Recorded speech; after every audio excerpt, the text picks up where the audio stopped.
Assalamualaikum warahmatullahi wabarakatuh. Halo insan muda, bertemu lagi dengan saya Indra Prasta di Humani Talk Podcast. Obrolan inspiratif yang selalu menghadirkan tamu dan narasumber yang istimewa. Dan kali ini tamu kita bisa dibilang salah seorang tokoh lawas di perjalanan Dompet Duafa. Sudah hampir 20 tahun ya beliau berjalan ya, bersama teman-teman di Dompet Duafa. Namanya Rina Fatimah. Beliau ini jenjang pendidikannya luar biasa sekali, insan muda. SMA di Tanjung Priok, S1 di UI, S2 di IPB, sekarang ngambil S2 lagi untuk pendidikan yang lain.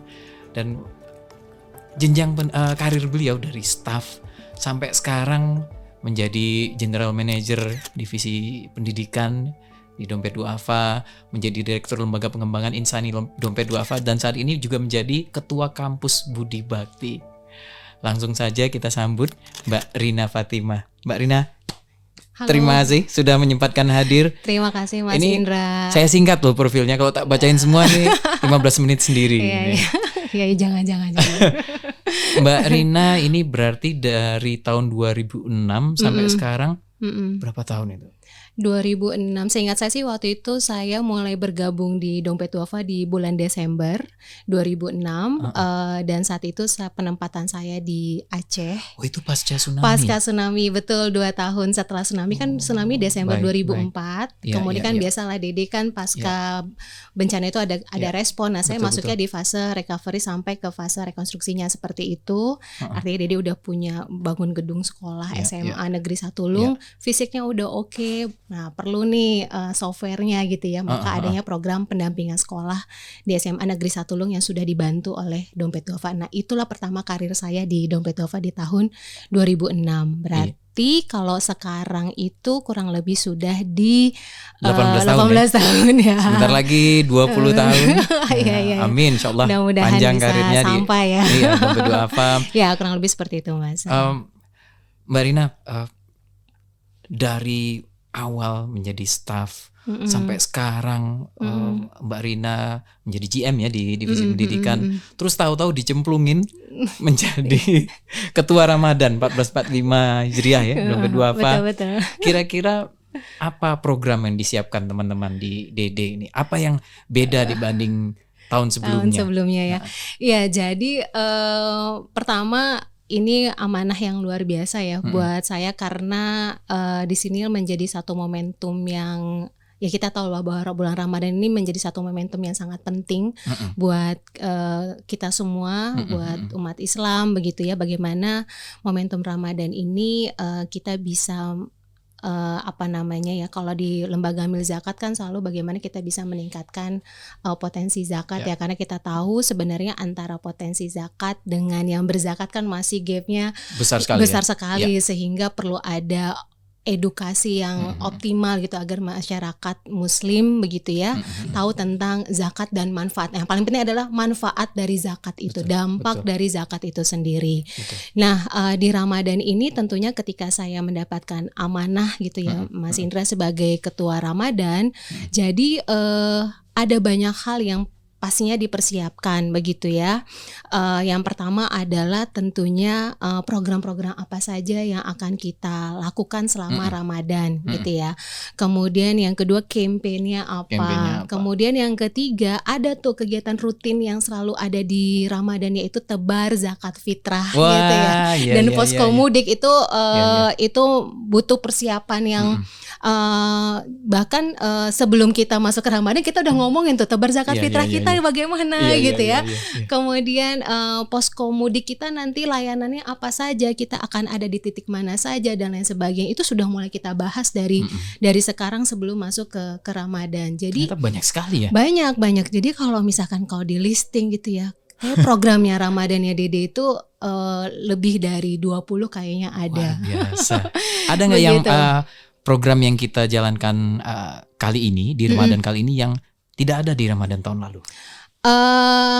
Hampir semuanya sebenarnya ada, baik. Mas. Tapi memang ada satu hal yang sedang dirancang gitu ya oleh teman-teman, terutama di teman-teman program sosial gitu ya, terkait dengan program Lapor Lapar sebenarnya. Lapor Lapar. Betul, Lapor Lapar. Bagaimana gitu ya. itu, Mbak? Nah sebenarnya itu masih sedang digodok sih, konsep programnya seperti apa, tapi kita akan coba launch nanti di Ramadan ini, karena mengingat kalau kita baca data ternyata Indonesia itu masih di peringkat teratas gitu ya untuk tingkat kelaparannya, terutama di negara ASEAN seperti itu. Sehingga isu ini menjadi penting, apalagi tambah harga beras kan naik terus setiap saat gitu ya.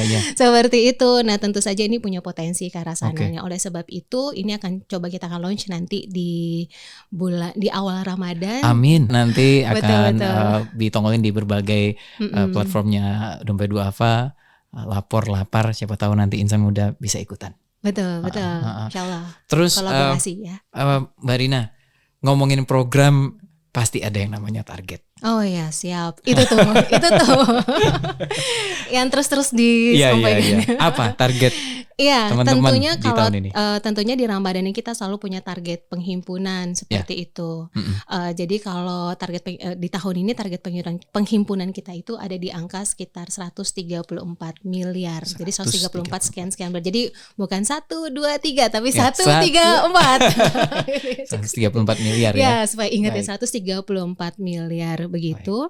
Dan mudah-mudahan ini juga bisa menyasar di sekitar 750.000 penerima manfaat. Mudah-mudahan Mas Indra ya, karena kita tahu bahwa sekali lagi ketika zakat ini dikelola dengan baik gitu ya, dengan profesional, dengan nilai-nilai integritas, insya Allah ini bisa memberikan dampak yang luar biasa untuk para penerima manfaat kita seperti itu. Nah itu yang menjadi targetan Ramadan kita di tahun ini dari sisi penghimpunan sih seperti itu. Kami selalu melihat Dompet Duafa itu selalu berjalan dengan semangat kolaboratif, menggandeng komunitas, menggandeng perusahaan, karena kita tahu kita untuk melakukan kebaikan untuk sendiri tentunya tidak mudah ya. Jadi banyak yang harus kita rangkul. Ada nggak target kolaborasi?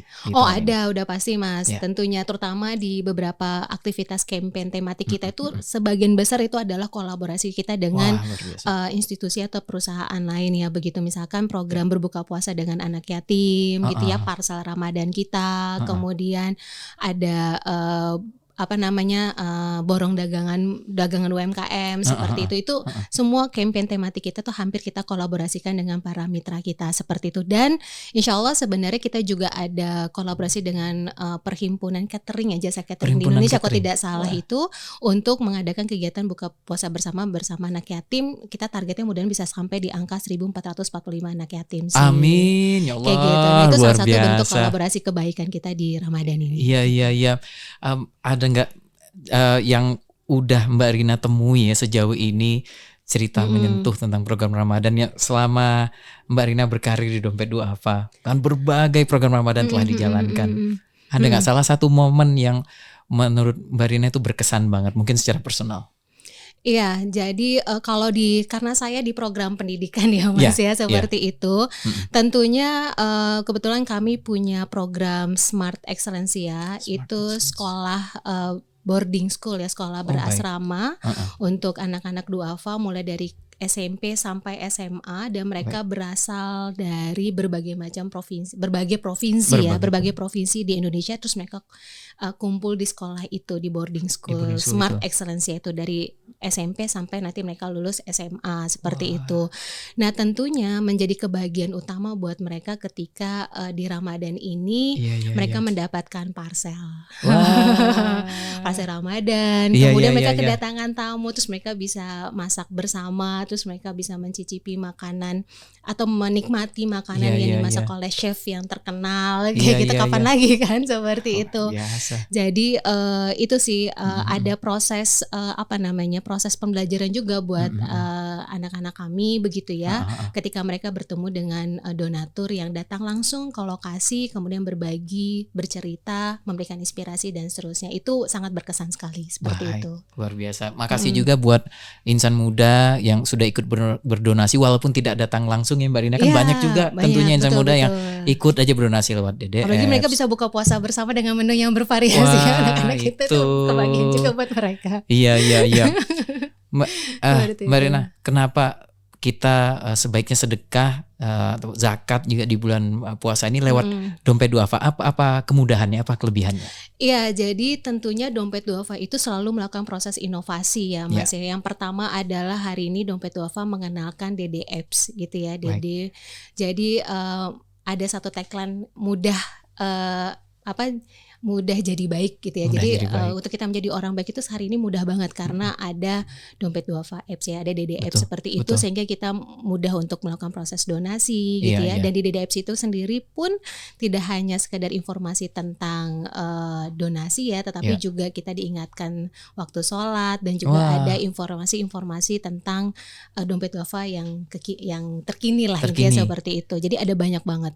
Nah, ada kalkulator zakat juga di situ. Jadi kalau kita sangat membantu kita tinggal ngitung, masukin berapa pendapatan kita, kemudian kira-kira kita bayar zakatnya berapa ya, terus langsung kita bisa share atau berdonasi langsung di situ seperti itu. Iya. Silakan insan muda, ada di Play Store, ada App Store, betul, pasti ya. Jangan lupa ya diunduh gitu ya DD Apps-nya begitu. Bahkan sebenarnya sejujurnya sebelum saya mengenal aplikasi dompet duafa, biasanya saya itu donasinya itu pakai yang digital.dompetduafa.org. Jadi langsung pakai website, jadi pakai HP, buka browser.